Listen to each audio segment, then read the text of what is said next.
Good afternoon and welcome to another Idaho House Republicans podcast where you get to know a little bit more about the legislators that you have sent to the State House.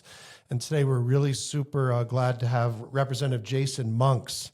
He represents Legislative District 22 Seat B, and he's in his 7th term, so you have a lot of confidence in his ability. You've sent him back to the State House a number of times, and he is the majority leader for the Republicans. And we're just grateful to have you, Representative Jason Monks. Thank you, Vic. Appreciate you doing this for us. Oh, yes, it's our pleasure. So a little background about Jason. He has his Bachelor of Science from BYU. He's a small business owner. And the most important part of his life, of course, is his lovely wife, Shelley. There are 8 children and 11 grandchildren. Is that current? I think we have 2 more on the way. Okay, so it's going to be 13. So update that bio. All right. So thank you again for joining us. So the first thing we like to do, Representative Monks, is just talk about Legislative District 22. Where is it, and what do your constituents care about? Why did they send you to the State House? I don't know why anybody would send me there. They must be out of their mind. 7 times, can you believe it? They have. And hopefully very the 8th. Appreciative of them. I think it's the best district there is in the state.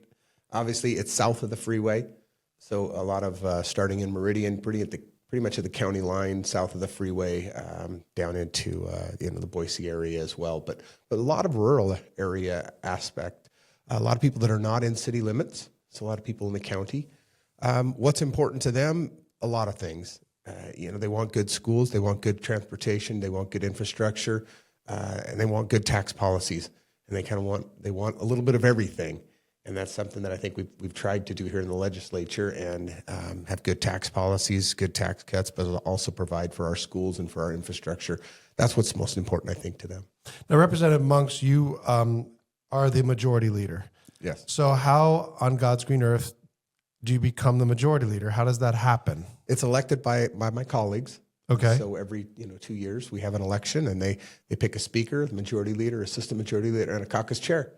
And so the 61 Republicans that are in your caucus, correct, choose the 4 leaders. Well, no, the 3 leaders, because the speaker's chosen by the body. Correct. Okay. Correct. So, and what is the role of the majority leader? What is your role? What's special about it?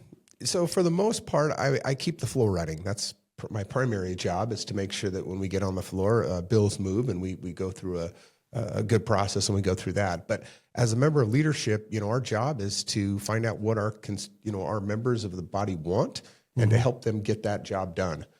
I was told once by a friend of mine who was he was a director over a large corporation. He had a lot of employees working for him, and I was sitting in his office one time, and this guy walks into his office, and he tells him this very technical problem that they were having with some equipment on literally a multi-million-dollar piece of equipment. Right. And when the guy left, I looked at him and I said, "You have no idea what he even was talking about." And he said, "You're right, I don't."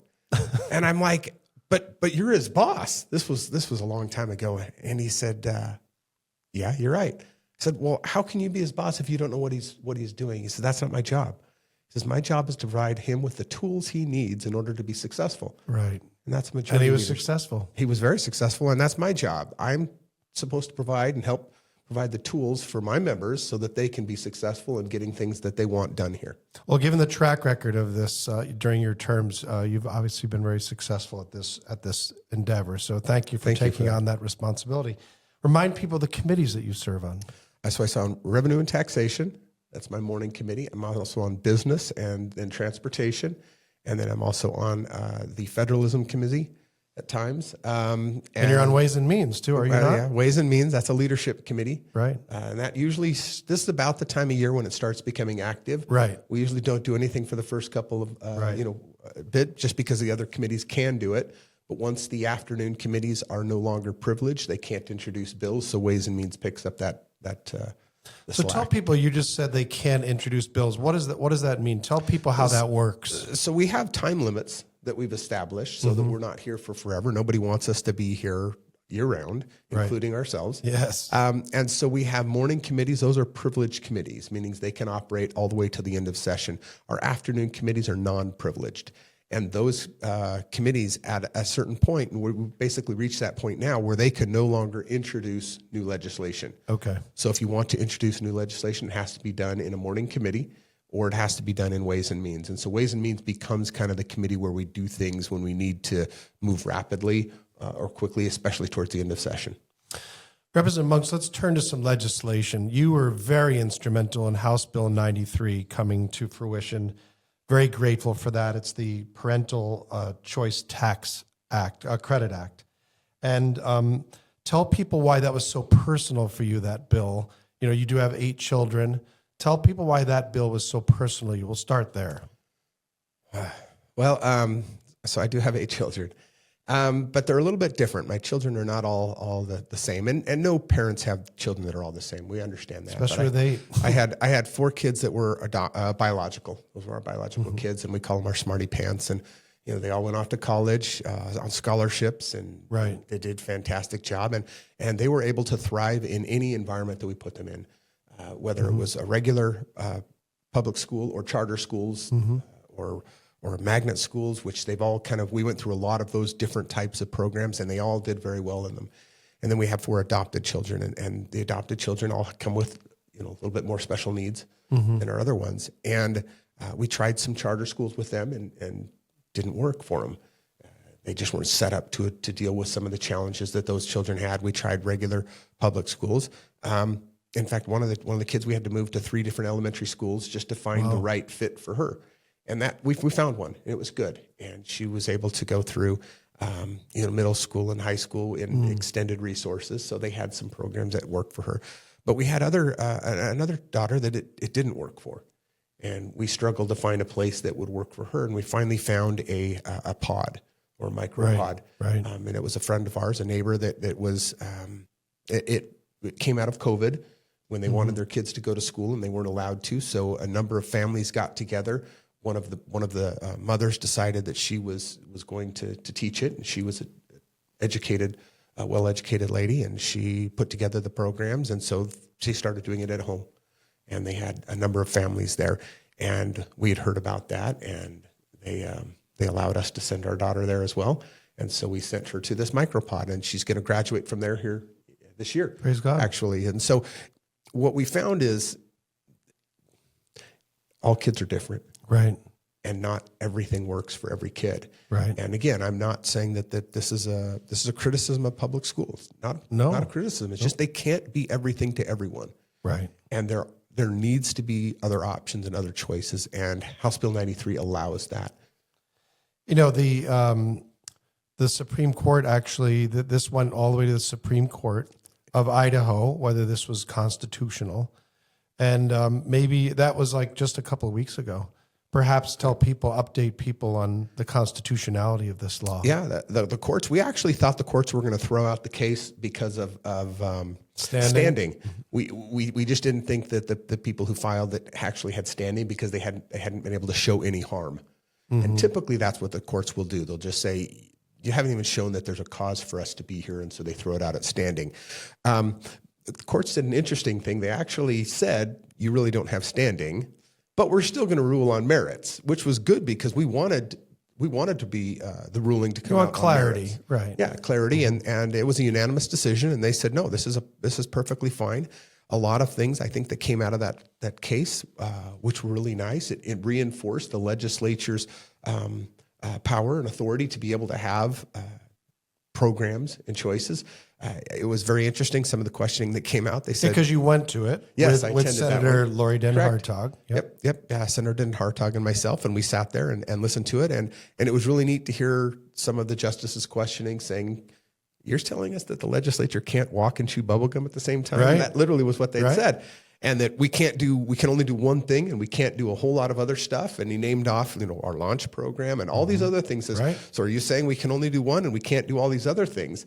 And that was good because that reaffirmed really that the legislature does have the responsibility to provide a fair, uniform, and thorough public education, of which we do. But that doesn't mean we can't do other stuff. And that's what the courts decided. Right. I thought one of the most probative questions was when they basically said, does the Constitution say they can only have one system of education? And this, obviously, they felt differently. So congratulations on that win. By the way, as of a week ago, I haven't gotten the update, but there's 6,030 families and 10,105 students that have applied under House Bill 93. So obviously there's a lot of perceived need for it. Yeah, within a month's period of time. We don't know how the numbers will all play out because it is a tax credit, and so you can get reimbursed for your cost, Right. not additional money. So it's up to $5,000 for a student, Correct. up to $7,500 for special needs, but again, based on your actual need. Correct. It could be $100 for one Right. student based on that, and so we don't know exactly how whether or not all of the money has been used yet or will be used based on these enrollees, but it's going to be real close right now already. Within 1 month period of time, pretty much all the slots are going to be full. Well, Representative Monks, I truly appreciate you mentioning the fact that we love public education here too, because if you look at what the legislature has done, you've been all in on public education. House Bill 93 is less than 2% of the public education dollars. Just some interesting statistics. You've increased spending to public education by $1.5 billion over the last 10 years, almost double. Per student up 84%. The legislature has committed $170 million to pay for advanced opportunity credits, and students have taken advantage of that and earned 1.8 million credits. Just incredible. House Bill 521 dedicated sales tax revenue, $125 million for a school modernization fund, and they were able to raise $1.1 billion based on that money to help with school modernization across the state. And then, of course, you had House Bill 292, which you had a lot to do with, which helped take $100 million and pay down bonds and levies. And by gosh, it has come through the property taxes. Our property taxes are falling because of a lot of these moves. So not only have you built up the public school system, but of course, you've been able to lower property taxes as well. And by the way, there's some return on our investment. Number one, Heritage Foundation, it's the return on investment for Idaho education. Graduation rates, 10-year high. K through 3 reading scores up almost 6% over the last 2 years. 72% of our students have some CTE credit, and 7% of our graduates, high school graduates, have an industry-recognized credential. So tell people about the hidden part of this whole controversy is that you care deeply about public education. Absolutely. You'd mentioned House Bill 521. I was actually a sponsor of that as Yes, well. and 292. And 292. And that put over $1 billion into public education as far as for the schools. West Ada, for example, was able to build an entire school without having to go for any other funding source. They just were able to take the money that they got, build a new school for it. That's what the program is designed for. And the 292 money has been funneling down through there's a hierarchy of what needs to be paid off for its bonds and levies. But after you get through that, then you can start using it to pay for other facility needs, of which a lot of districts are now getting to. West Ada, for example, is one of those districts that their bonds and levies are being paid off, and more money is coming into them to where they're able to use it for other facility needs. Again, so been always supportive of public education. My mother was a public education. She was a teacher, and literally until the day she died, almost. Right. She was teaching a week before she had passed away. Wow. So my mom has always been a staunch supporter of that. I've always been a supporter of it. Just because I just said we can do something else with the school choice tax credit doesn't mean that I don't support the other. It's kind of not a criticism of public schools. It is not. And as the Supreme Court recognized, there's more than one system.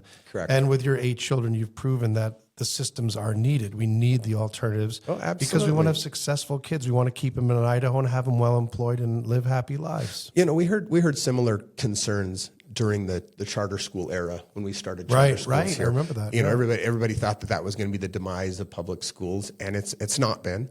We have 90 of them now. And public schools have embraced them. I mean, Yep. many of these public schools have embraced it, and we've had a lot of great success there. I think we're showing. I think we lead the country really in number of choices available for kids for school, and I'm proud of the work we've done there. You've done great work.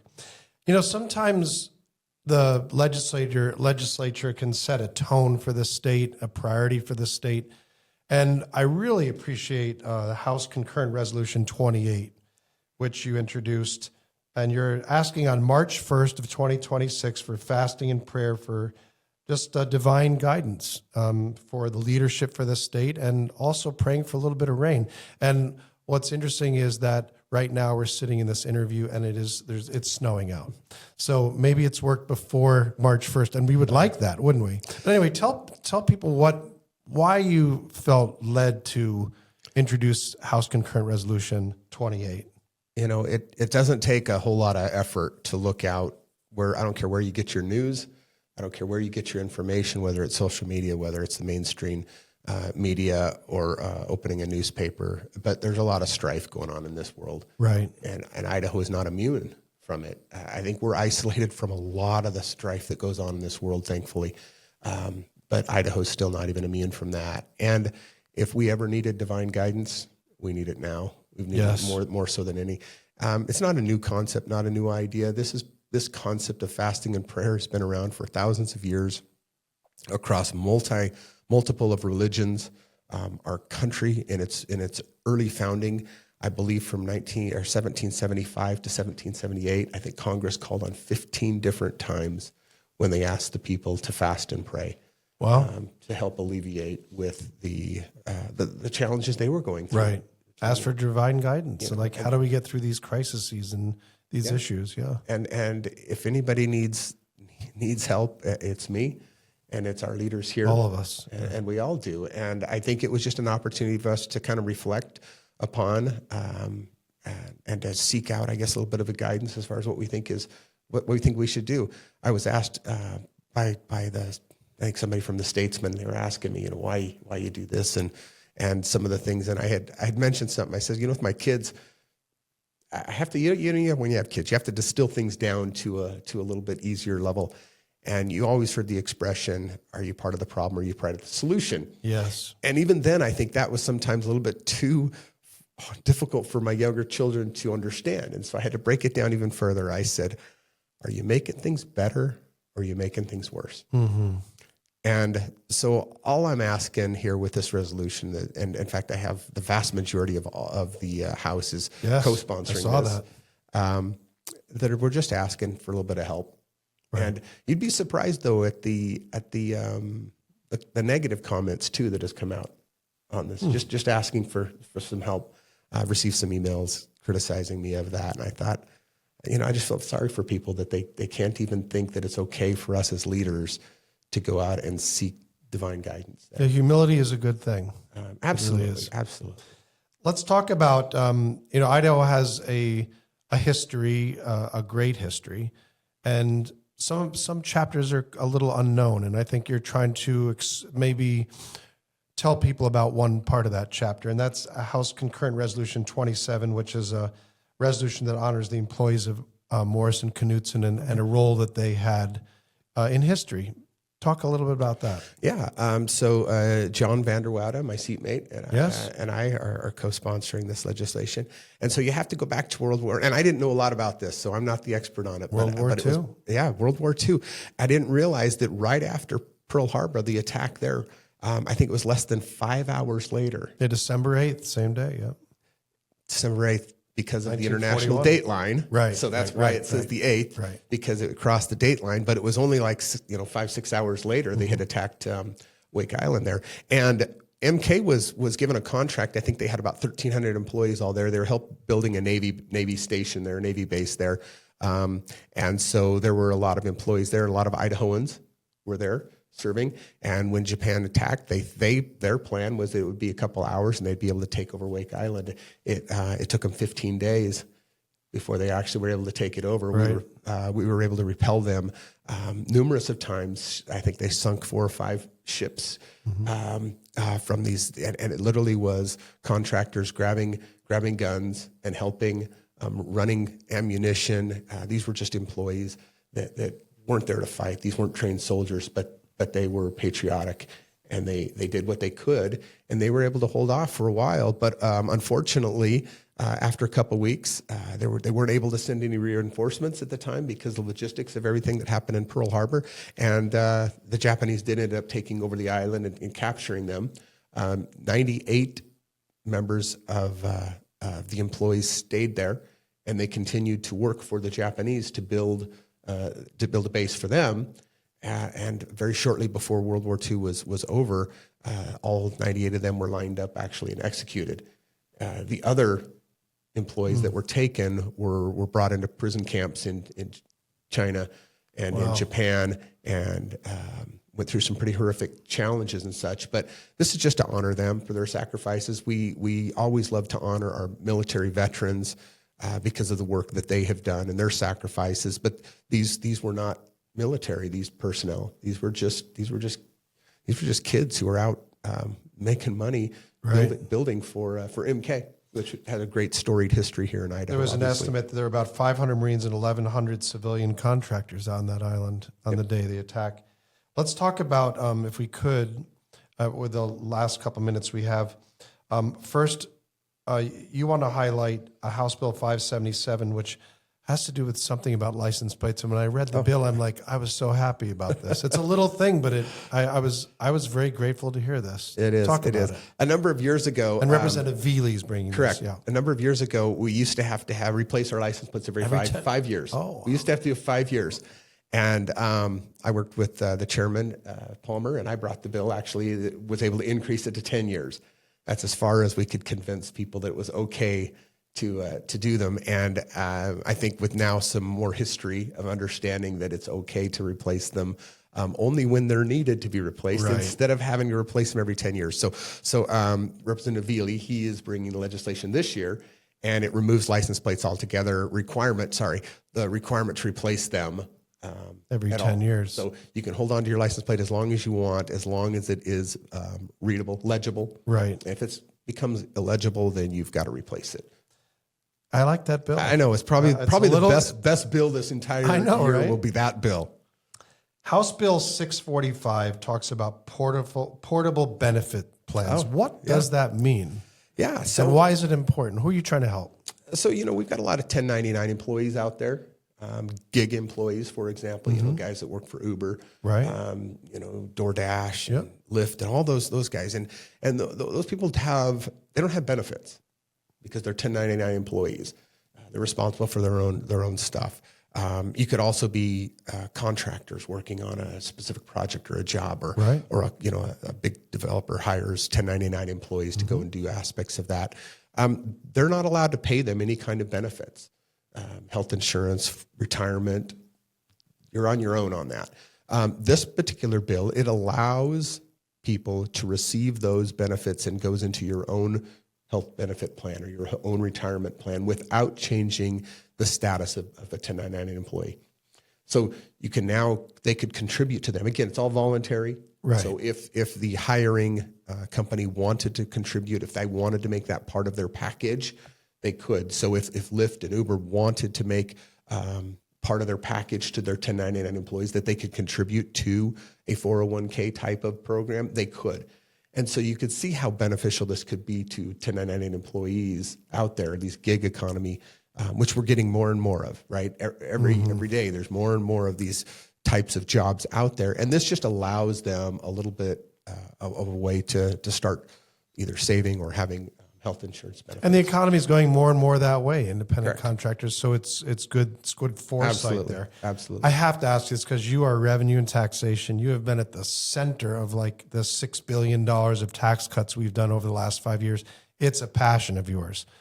So we have this big, beautiful bill. So Idaho's going to enjoy about $155 million of tax relief this year, at least in the budget, $175 million next year. That's what's projected.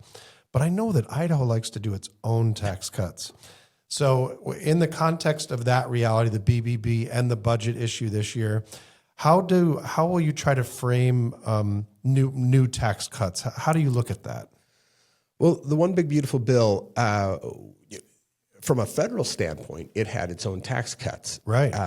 But we ended up conforming to those, which we extended those tax cuts here. And so those were direct tax cuts for Idahoans. Right. Especially the important ones there were with overtime and tips. Those were the big ones. And then also the increased deduction for senior citizens. So those are big things. And Idaho didn't have to necessarily do that. Some states out there aren't. When they just said we weren't conforming to that aspect of it, some of them are. But it's a big deal. We budgeted about $155 million for the 2026 budget, which we're halfway through right now. It's going to be a little bit bigger than that. to Idahoans. Idahoans are going to see a little bit more than that. We already had part of that had already come through on the numbers. The corporate tax side of it, they assumed we would do it, and so they reduced some of their payments on it as well. But it's a big deal for Idahoans. I don't know if we're going to do anything more this year beyond that. I would be surprised. I'd be really surprised if we did. Those were already some really big tax cuts. Right. I don't care what number you want to assign it, 155, 200. It's another big tax cut for Idahoans here that we did. But that kind of caught us a little bit off guard. We had not planned on that. So when we did our budgeting and our forecasting last year when we left, that wasn't in the mix of now we got to come up with another $200 million on how do we pay for that. Right. And so that's caused some budget shortfalls. But the question here that we had when we got here was, are we going to tax tips and overtime, or are we not? Or senior citizens. And the senior citizen, are we going to extend the additional? Politically, I don't think any of us wanted to do that. I think we all just said it wasn't in the cards. It wasn't what we planned, but that's what it is. And so as a result, we've got to work on our budgets. And so you've seen some budgets being trimmed up right now. A lot of concern out there as far as what we're trimming and what we're not doing. Nothing is past the floor yet.